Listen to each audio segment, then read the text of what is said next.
सरकार पर दबाव डालेंगे कि इसको लागू करें, और ये लागू होगा तो उस दिन दलित गरीब का भी बेटा डीएम बनेगा, एसपी बनेगा। कुछ लोगों के बेटा बेटी डीएम एसपी नहीं बनेगा, सारे गरीब का भी बेटा बेटी डीएम बनेगा। अगर आज सतदेव राम एमएलए है तो यह बाबा साहब की देन है। नरेंद्र मोदी की सरकार आई है तब से वो बाबा साहब के द्वारा दिया गया जो संविधान है उसको ख़त्म करने की काम कर रही है। मेरे साथ सतदेव राम जी हैं जो कि दरौली के विधायक हैं, और अभी ये भी काफ़ी चर्चे में रहे शिक्षा को लेकर के। जिस दबंगता से, जिस तरीके से इन्होंने अपनी आवाज़ उठाई थी, मैं उसको लेकर सबसे पहले तो आज चूँकि आप लोग सिवान आए हुए हैं, इसके लिए बहुत बहुत शुक्रिया। आप महापरिनिर्वाण दिवस है, आज वो लोग भी मना रहे हैं जो लोग बाबा को नहीं मानते हैं, क्या कहेंगे सर इसमें? देखिए,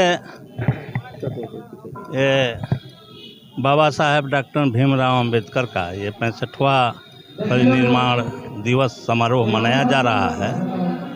हम कौन लोग मना रहा है इस पर कोई टिप्पणी नहीं करेंगे।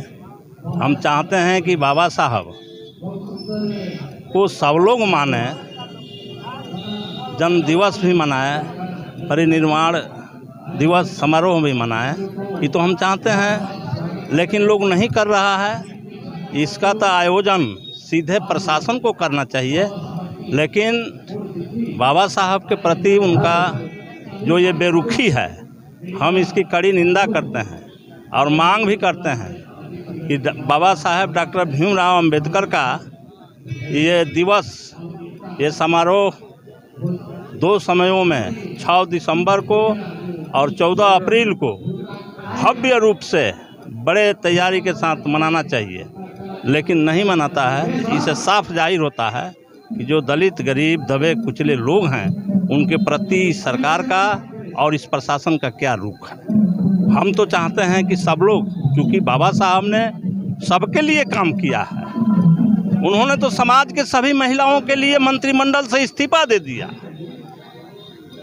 ये लोगों को मालूम नहीं है, वो पूरे समाज के लिए काम किए हैं, लेकिन कुछ मुट्ठी भर लोग अपने स्वार्थ में उनके सारे कृत्य को अनदेखा किए हैं।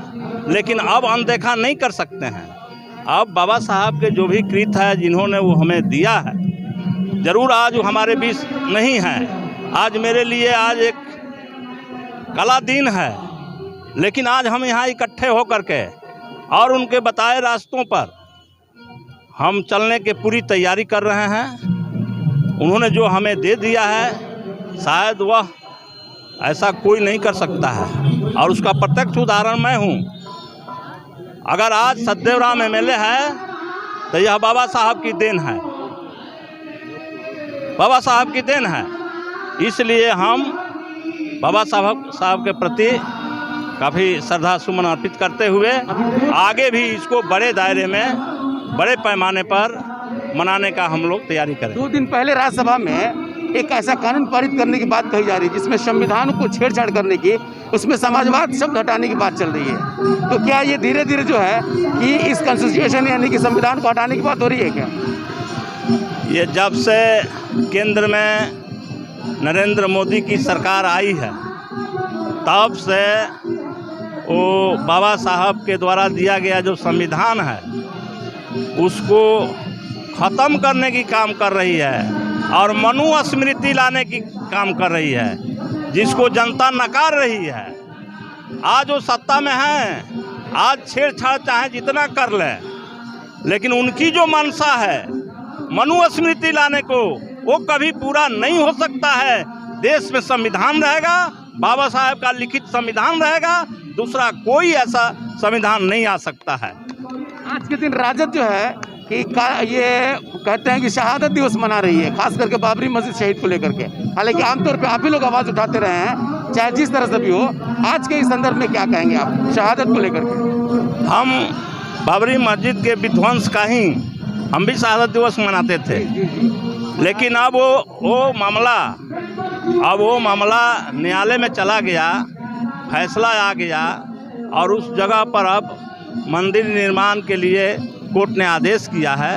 तो अब ऐसे स्थिति में अब हम उसको अप्रासंगिक मानते हैं। हालांकि उसका दर्द है, लेकिन अभी हम अप्रासंगिक मांग करके हम आज 6 दिसंबर को जो कार्यक्रम करते थे अभी आज हम नहीं कर रहे हैं। कार्यक्रम हो रहा है आज 6 दिसंबर को। हाँ, हमारे पार्टी भाकपा माले के द्वारा भी पूरे बिहार में, देश में आज 6 दिसंबर को बाबरी मस्जिद के शहादत दिवस को मना रहे हैं। हम एकता दिवस के रूप में मना रहे हैं और बाबरी मस्जिद के तोड़ने वालों को सज़ा मिले, इसकी मांग भी हम लोग कर रहे हैं। हमारी पार्टी के नेतृत्व में अभी कुछ देर पहले मार्च निकलेगा और वो कार्यक्रम भी होगा। हम लोग मेरी आपसे सवाल ये कि जिस तरीके से आपने शिक्षा को लेकर के बड़ा ज़बरदस्त चैलेंज दे दिया है सरकार को, आपने कहा है कि अगर आप लोग शिक्षा सुधारना चाहते हैं तो विधायक, एमएलए, एमएलसी जो लोग भी हैं अपने बच्चों को पहले वहाँ पर डालें, तो क्या इसका प्रभाव पड़ा है सरकार के ऊपर? देखिए, हमने कोई बहुत नया बात नहीं कहा है, जो समाज में दिखाई पड़ रहा है हम उसी बात को कहे हैं और यही सच्चाई है। यही सच्चाई है कि जब सरकारी विद्यालयों में हमारा बेटा, हमारी बेटी और अफसरों के, सभी मंत्रियों के, ऐसे जो उच्च दर्जे पर हैं सभी लोगों के बेटा बेटी जब उसमें पढ़ने जाएगा तो व्यवस्था सुधरेगी। और जब वे लोगों का बेटा बेटी उसमें नहीं जाएगा तो कुव्यवस्था के शिकार होगा ही, क्योंकि उसमें तो कौन जाता है। तब गरीब गुरबे लोगों के बेटा बेटी जाते हैं और गरीब के प्रति सरकार में कोई संवेदना है नहीं, साफ साफ बात है। तो हमने इसी बात को कह दिया और हम यही नहीं कहे हैं, हमने जो कहा है अगर ये लागू हुआ, अभी हम आगे भी इसको उठाएंगे, हम सरकार पर दबाव डालेंगे कि इसको लागू करें और ये लागू होगा तो उस दिन दलित गरीब का भी बेटा डीएम बनेगा, एसपी बनेगा। कुछ लोगों के बेटा बेटी डीएम एसपी नहीं बनेगा, सारे गरीब का भी बेटा बेटी डीएम बनेगा। लेकिन आज ये दोहरी शिक्षा नीति ला करके, और गरीबों के पास तो उतने पैसे नहीं हैं कि वो 10,000 20,000 महीना दे करके और किसी एकेडमी में और किसी प्राइवेट विद्यालय में पढ़ावे।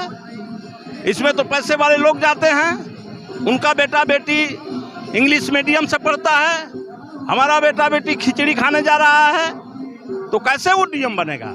इसलिए सरकार के पास अगर थोड़ी सी नैतिकता है, गरीबों के प्रति थोड़ी सी हमदर्दी है, तो एकल शिक्षा नीति प्रणाली लागू करे और उसी में गरीबों का कल्याण है। ये थे सदेव राम जी, जिन्होंने बहुत ही बेबाकी से और बहुत ही जिस तरीके से आवाज़ इनका बुलंद सदन में भी हुआ है उसको लेकर के इन्होंने आवाज़ किया। हाल सिवान आए हुए थे, मुलाकात हुई, मैं सोचा कि फिर से इसको जो है कि सड़क पर इस बयान को ले लीजिए। बने रहिए हमारे साथ, बहुत बहुत शुक्रिया।